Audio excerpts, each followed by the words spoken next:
everyone, thanks for tuning into my talk. My name is Garima Arora. I'm a manager in the data science division of MasterCard. Specifically, I serve as a lead data scientist in the AI research and product development division. I specialize in statistics, deep learning, and computer science, and I leverage this expertise to develop and implement intelligent solutions that make payments safer and faster here at MasterCard. My primary focus is working extensively with the fraud and compliance team while playing a critical role in enhancing the security and integrity of the global payment systems. I also dabble a bit in graph learning, and natural language processing is more than just a passion project of mine. Would love to share a few of those things with you today. So let's begin this talk by imagining a scenario. It's 3 a.m., and a merchant, hypothetically, processes 10,000 transactions in under an hour. Traditional systems flag 3,000 as suspicious. Human analysts review them over the next 8 hours. But by then, few million dollars in genuine fraud has already cleared the systems. And while all this is happening, legitimate customers are facing unnecessary blocks worth more than a few million in lost revenue. This adds friction to payment. And this happens thousands of times daily across the financial ecosystem. The result, global losses from fraud, operational inefficiencies, and customer churn combined become a $1 trillion challenge for the entire ecosystem. But what if I tell you that AI agents could make those decisions in milliseconds, learn from each outcome, and get smarter with each transaction? That's the promise that the reinforced AI is bringing in, and it's already transforming tech. So, the first part of this talk is going to talk about and lay out the foundation and give you an understanding of what AI agents are. For those of you who already know, kudos. I mean, you have more exposure than many right now, but for the others, let's talk about how do we think about AI agents and how we can understand them to be different than others. So, let's just suppose we think of AI agents as digital employees who have different abilities. They can perceive their environment. Let's just suppose that there is market data, transaction patterns, and customer behaviors to be perceived, to be analyzed. Then AI agents can do that in a jiffy. Second is, like humans can reason, AI agents can also reason about complex scenarios using multiple data sources. Then what do? They act independently within defined parameters. So these are constraints that we have put in the systems so that there are limitations to what they can do. Last but not the least, and this is what we're going to talk about more, is learn. So they're going to learn from the outcomes to improve the future decisions. Traditional AI, as we know it, relies on pre-curated data sets. Agentic AI makes autonomous decisions. That's the key difference. Now, why do we call it agentic AI? What makes AI agentic? Agentic AI is basically defined by its ability to make autonomous decisions without relying solely on predefined rules or static data sets. Now, unlike traditional AI that processes static data, agentic AI can actually actively explore and also learn along the way. It can adapt to strategies in real time based on business outcomes. This is critical for dynamic business environments where rules keep on changing very frequently. So, on the screen, you'll also notice that there are three key pillars of agentic AI. The first one is autonomy. So, unlike traditional scripts, agents make independent decisions, as I already stated. In an example, let's just suppose we are analyzing merchants, and merchant risk assessment is one of the key problems also that Mastercard deals with, and the whole fintech and ecosystem deals with. Other such companies also do. This means that an agent can investigate potentially suspicious merchant by doing a couple of things. It can analyze transaction velocity patterns, maybe cross-reference with external databases, and it can do this on its own. That's what makes it autonomous. The second one is goal oriented behavior. So, agents are always goal oriented, they work toward a specific objective. A merchant risk agent might optimize for minimizing maybe false positives while maintaining fraud detection, maybe balancing approval rates with the risk exposure. It depends on the business use case at hand. But the goal remains same for one agent, and the agent work towards achieving that goal. Last, we talk about the adaptive learning phase. Now, adaptive learning, agents can learn from outcomes to improve on the future decisions. This is where we will also talk a little bit about reinforcement learning in the coming slides. And this is where it gets really powerful. Agents just don't follow rules, they evolve them based on the outcomes that they see. Now, let's talk about a typical agentic AI framework. So, the core engine, the LLM and the framework, at the very heart of the system, you will see that there is a large language model. The LLM is the brain. It provides the reasoning, the language understanding, and the ability to generate actions and plans. The framework wraps around the LLM, providing the structure and logic that allows us to manage memory, tools, and the workflow of various AI agents involved. That is the whole crux of having a whole agentic AI system in place and not just an individual agent. The workflow manager, the first one that you will see on the left, this is the orchestrator. So the user's initial request comes in into the orchestrator. This is the traffic cop basically of the whole system. Its job is to interpret, redirect, and direct a particular user's goal and decide what is the best way to achieve it by calling on a series of specialized AI agents. We can see two main ways that the orchestrator executes a task. There can be sequential agents involved. This is the sequential workflow at the top. For tasks that require a step-by-step process, the output of agent 1 feeds into directly into agent 2, and so on and so forth, until the final agent n completes the required action. Think of this as a manufacturing assembly line, maybe. That's a good analogy to keep in mind. The parallel workflow for tasks where multiple steps can be performed simultaneously. Here, agent 1 and agent 2 might work at the same time. And their results are then brought together by a decision agent to synthesize the final answer or go to the next step. This saves time and is perfect for complex research or comparison tasks. Now, the institutional knowledge, the memory, for example, this is also critically important. The agents don't just rely on LLM static training data, they also need real time context to keep in mind so that the prompts can be analyzed more thoroughly, can learn from the memory, and this allows the agent to remember what the user has previously asked and what has already been tried. A user profile holds long term information about the user, like preferences, maybe some personal details, which allows the agent to personalize its responses. Conversation state, this is the part that tracks the current status of an ongoing task. For example, if the user is halfway through booking a flight, this memory holds all the details gathered so far. That's a good example to use over here. Now, next is the safety net and the feedback loop, the guardrails and the adaptation. The guardrails, what they do is, these are two essential components basically that ensure that the system operates safely and improves over time. Guardrails are set up and put in place so that the system's safety is intact. They review the output before it gets back to the user to ensure it's accurate, adheres to policy, and is free of harmful or any kind of biased controversial content. The adaptation and learning, the last bit, is the feedback loop. As the user interacts with the final output, the system uses that feedback loop to refine its internal logic and decision making, continuously making agents and orchestrators smarter over time. So, this is a very typical agentic AI framework that is being leveraged by businesses throughout the globe. Let's come on to why we were talking about adaptation, reinforcement learning so much, and how we expect it to change and enhance everything that we have so far with agentic AI agents. Now, why reinforcement learning? This slide clearly defines what are the reasons why reinforcement learning is going to step up the game of agentic AI. So while large language models are static, reinforcement learning can add a more dynamism to the whole system. The fundamental challenge with traditional LLMs is that once they are trained, their knowledge and behavior are essentially fixed or static. They can't adapt to new real-time feedback or shifts in the environment as long as they are retrained. This is where RL, reinforcement learning, and RL enhanced LLMs can be put in place, which will make the system more dynamic.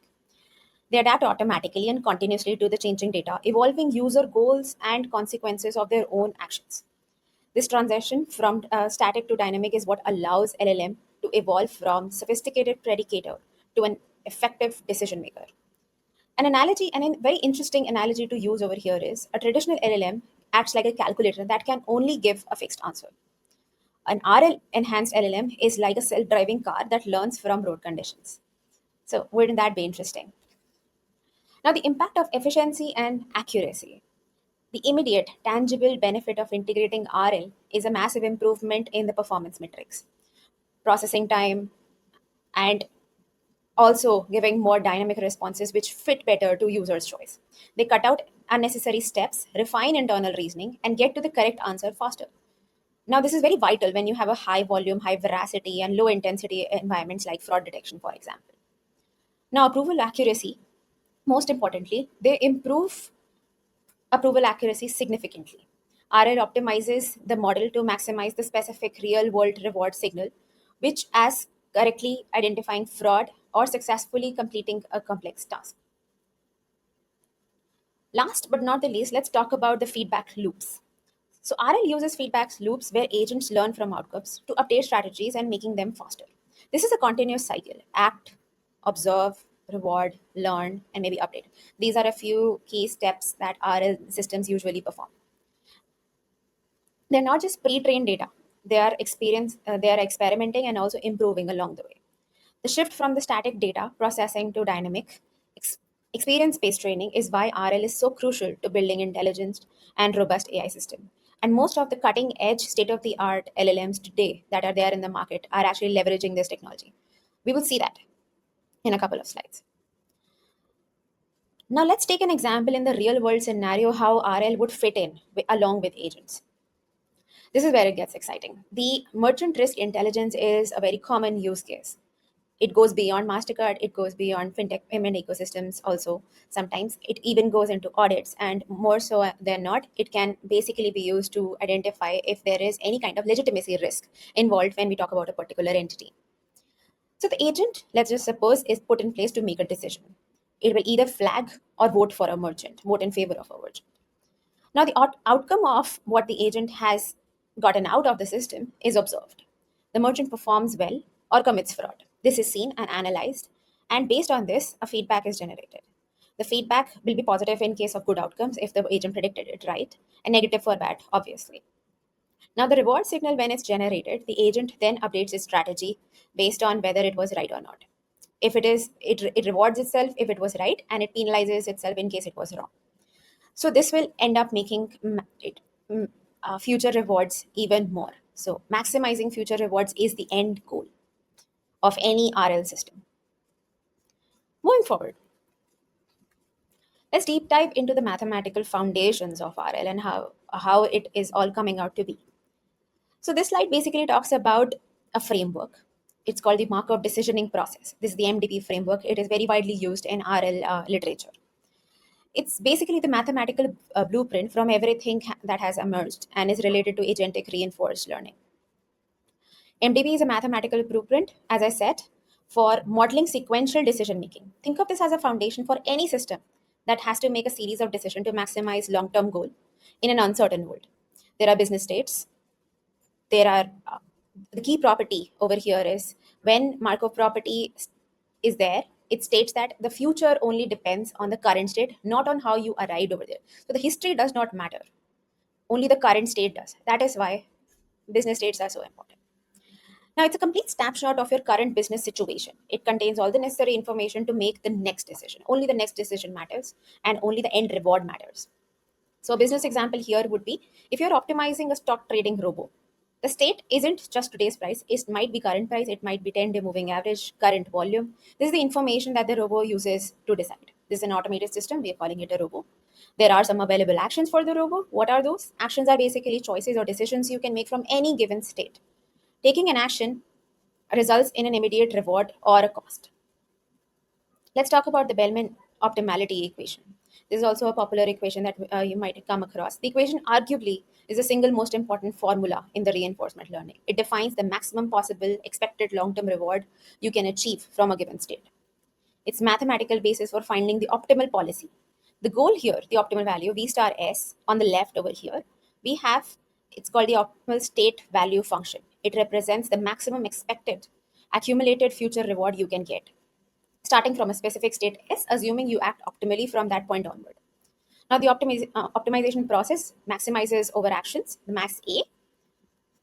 This first key operation is what tells us we are what we are choosing the action and what it will lead to the absolute best outcome.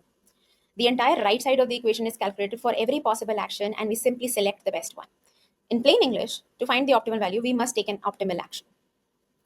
Now, the expectation, the sum over the states. Next, we have the sum over all possible next states, which is S dash. The environment is often probabilistic, meaning if you take an action A, you might end up with several different states S. The sum is used to calculate the expected value. The transition probability is the probability of the next state if you go there, and given that the state S is the present state and the action that is taken is A. This is the transition probability. The immediate reward, RSAS, is basically the first RSA dash S. Sorry. The first major term being weighted by that probability is this. This is the immediate reward you receive for transitioning to state S by taking an action A and landing in a new state S dash. This is instant gratification. Now, this is also discounted by a future value, which is the gamma, V star S dash. The second term is the core of recursive nature of the equation. This is the optimal value of new state S you just landed in. Gamma is the discount factor, a value between 0 and 1. It weighs future rewards against immediate rewards. A lower gamma means the agent cares more about immediate rewards and instant gratification. A higher gamma means it is willing to wait it out for future, bigger payoffs. So it forces a trade off basically by making the optimal value dependent on both the immediate reward and the future value, which is discounted by gamma. So the MDB framework in conclusion is anchored by the Bellman equation. It gives us a mathematical tool to determine the best action to make in every possible business situation in order to maximize long-term objective. Another very common, and this also lays the foundation of the entire reinforcement learning ecosystem, is the policy gradient. Policy gradient methods in reinforcement learning are used to directly optimize the policy, unlike value-based methods that estimate the value of states. Now, these methods are particularly useful in environments with continuous action spaces or complex tasks where value-based approaches struggle. Given that you have a policy pi parameterized by theta, the goal is to optimize this objective. The core idea over here is direct policy optimization. Policy gradient is a class of reinforcement learning algorithms that directly parameterizes and optimizes the agent's policy. So, unlike value-based methods like Q-learning, which are obviously state-of-the-art in a but go in a different direction, they first estimate how good a particular state is and then derive the policy from that. Policy gradient methods are different. They train a function, usually a neural network per se, that maps states to actions or probability of actions. Okay. So we treat them as straightforward optimization problem in machine learning, find the policy parameters and maximize the expected total reward J theta. So that's what the equation states at the bottom. The policy gradient theorem, in order to maximize the objective, we use gradient ascent. Since in machine learning, we often come across gradient descent a lot. Since this is an objective we are trying to maximize, we want to use gradient ascent. We need to calculate the gradient for uh, J theta. Now, the policy gradient theorem provides a smart, efficient way to optimize this gradient without needing to know the environment's full dynamics, making it model free. The update rule is intuitive, increasing the probability of actions that lead to high rewards and decrease the probability of actions that lead to low rewards. That's pretty straightforward, as straightforward as it gets. But why do we do this? What are the key advantages and modern methods? Policy gradient excels in environments with continuous action spaces, like robotics control, where action is like torque value, which are very difficult for traditional value-based systems methods to handle. Stochastic processes, it naturally learns stochastic policies because it is one step after the other. The previous states do not matter. Moving further, let's talk about policy gradient and how it came to be, how it was derived. Now, the gradient of policy performance is called policy gradient. And algorithms that optimize this policy are why policy gradient algorithms do exist. Now, this slide shows the mathematical derivation for policy gradient. Policy gradient methods are powerful because they allow us to directly optimize the agent's behavior or its policy by. Instead of calculating a value function first, our goal is to find the gradient of the expected return, which is the grad theta j. So we know how to adjust the policy parameters theta to get more and more reward. Now, the step-by-step breakdown of this derivation that is on the left, on the right side of your screen is that let's look at the derivation over here. The expected return, where we begin with j pi theta, the expected return is under the policy pi theta. What we want is the gradient of this expression. The integral and the probability, we expand the expectation into integral over all possible trajectories that a particular robo can take. Now, the log derivative trick is a very neat trick that you can look up, and it's the clever part, where we introduce the identity. The grad pi tau given theta is basically broken down, and just like dx is equal to x log x. So this trick allows us to bring the gradient inside the expectation without having the gradient operate on the probability term itself. This is mathematically very crucial and it makes our job very easy. This leads directly to the core equation. The policy gradient is the expression that is derived, and the expectation of the instantaneous reward is multiplied by the gradient of the log probability of the trajectory. Now comes the second part, connecting the trajectory probability, right? The steps on the left explain how to compute the key component, the grad log pi tau given theta. The trajectory probability, step one. The probability of the trajectory basically here, the trajectory tau given, is the product of all transition probabilities and policy actions. The log probability, which is in the step three, when we take the log, the product turns out to be sum over all rewards and policy actions. The next few steps are pretty much intuitive, and what it leads us with is the practical estimate, which is on the bottom right. Since the final expression is an expectation over here, in practice, we can't calculate it that exactly. We estimated using the Monte Carlo sampling. We collect a sample set of trajectories D by letting our agent act in the environment. The final equation shows that the policy gradient estimate and its average over the collected trajectories of the sum of the log action gradients multiplied by the total return R tau. So that is the estimate which is then used to update our policy parameters theta using the stochastic gradient ascent method. Now this was a bit technical and a deep dive into the mathematical theory. Now, how is it put into practice? We have come across a lot of systems that mention this term, and this is right now the biggest buzzword that is going on in the space. It's called the GRPO. So this is So GRPO lays the foundation of basically the DeepSeek R1 models. It differentiates itself with PPO and GRPO, and this is what this slide is going to talk about. To help demystify some of the lingo above, here are some quick definitions about the boxes that you are seeing on the screen. So, given that the policy optimization and how the mathematics works, this is a step over that game that works. And in the bedrock of this, policy gradient optimization is being used in uh, in individual elements over here. But what proximal policy optimization does and what related policy optimization does is two different things. To help demystify some of the lingo that I mentioned previously, let's talk about the policy model. This is just a fancy name of the current LLM that you are training. No jazz, just the current LLM. The reference model, what it does is it's a frozen version of the original LLM that you are training. The reward model, the model was trained on human preferences. So this is where the instruction GPT and the technique from there is being utilized. The value model, a model that is trying to estimate the long-term reward given its certain actions. So this is what proximal policy optimization is doing. This process, the whole process of PPO begins with an input query, Q, which is passed on to the policy model, and it generates an output O. This output is evaluated by a reference model and a reward model. The value model then estimates baseline using these signals. KL divergence is important because it's calculating the difference between the reward model and a frozen component of the same. The reward signal is then combined with the generalized advantage estimation bit, and this produces the final advantage. So PPO basically relies very heavily on the value model for its baseline estimation. This adds a lot to the compute that is required to use PPO and leverage it. The diagram at the bottom, GRPO, why is it state of the art? Is because it does away with the value model entirely. And there is one less model to train. So this simplifies the pipeline a lot. It also starts with the input, which is the query, the prompt query, and it goes into the policy model. But instead of producing a single output, it generates multiple ones. Now, these are evaluated by reference and reward models.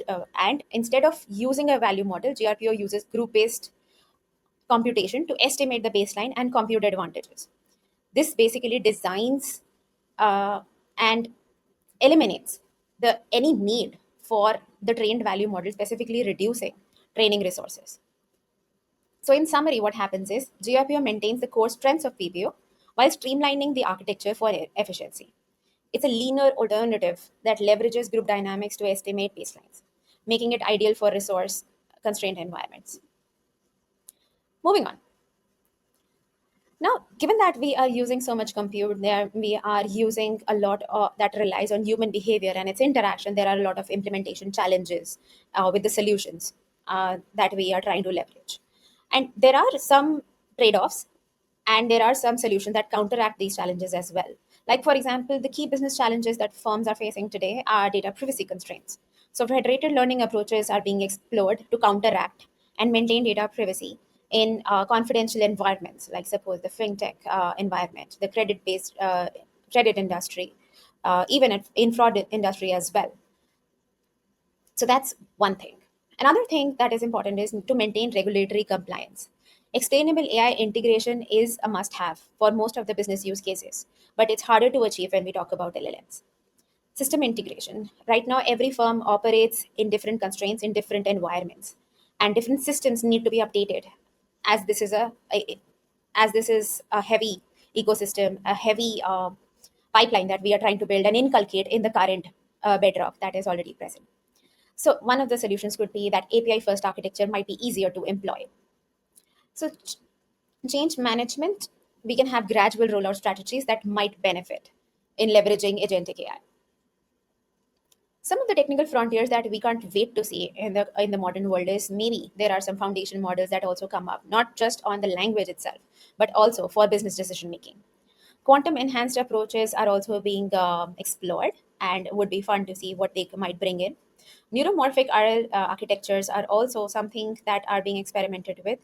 We don't know where they are yet, but it sounds a lot like futuristic AI, and what the future holds for us might be too exciting to even comprehend at this point. So I spoke about the implementation challenges and solutions. The PPO has four LLMs in the mix, and GRPO has lesser than that. This accounts for a lot of substantial memory and compute. The value and the reward models are typically of a comparable parameter count to the LLM that you are training. You might have seen 8 billion, 70 billion, and so on and so forth. This is the frozen copy of the initial language model that you begin training your systems on. Now, the slide highlights practical challenges of implementing PPO and how GRPO 0 addresses them. So, GRPO, as I previously also mentioned, they are large language models, policy, reference, reward, and value. Each of them need to be trained. They consume significant GPU memory and compute. In fact, the value and reward models often have a parameter count comparable to the LLM being trained, which makes PPO very resource intensive. The reference model is typically a frozen copy of the initial language model, but it still occupies significant amount of memory. This setup can be a bottleneck and is a bottleneck essentially in constrained environments. Now, if we look at the diagram on the right, we can see how memory usage changes across configurations. In PPO, all four models are active, leading to the highest GPU VRAM usage. GRPU simplifies this by a huge margin by removing the value model entirely. It retains the policy, reference, and reward models. And this ends up reducing the memory requirements by a huge margin. GRPU is 0 goes one step further by completely eliminating the neural reward model altogether. It uses only the policy and reference model. We did not talk about this in detail, but the individual elements, once they are removed, are easy to imagine and comprehend. So it basically uses the policy and reference model, making it the most memory efficient configuration to right now, and to the best of my knowledge. This progression from PPO to GRPO to GRPO 0 demonstrates how we can significantly reduce implementation overhead while still maintaining effective training dynamics. Great. So let's come to the final conclusive slide on this talk today. So, what we want to see in the near term, and we can see this in maybe possibly in the next year or so, that multimodal agentic AI is also something that commonly gets utilized a lot. Right now, it's majorly involving text, language, some of the image creations also, and pretty few interesting ones at that. And but later, we want to see something that can tackle multimodal agentic AI using all the media as well, along with language. So cross business process optimization, real time adaptation capabilities is what businesses and major firms are trying to achieve at this point. Then comes on to the technical solutions. There is exploration control, there's epsilon greedy with business constraints. These are technical solutions. There are safe learning, there's federated learning, there's monitoring, there's rollback capabilities. And right now, they may seem like technical jargons that may be thrown out, but yes, these can be real game changers in agentic reinforced AI, and bringing a lot of control and guardrails as well, and propagate more business use cases in the near future. So, yes, this brings me to the end of my talk today. Thank you for listening. I'm open for questions now, and you can find me on LinkedIn as well. Thank you.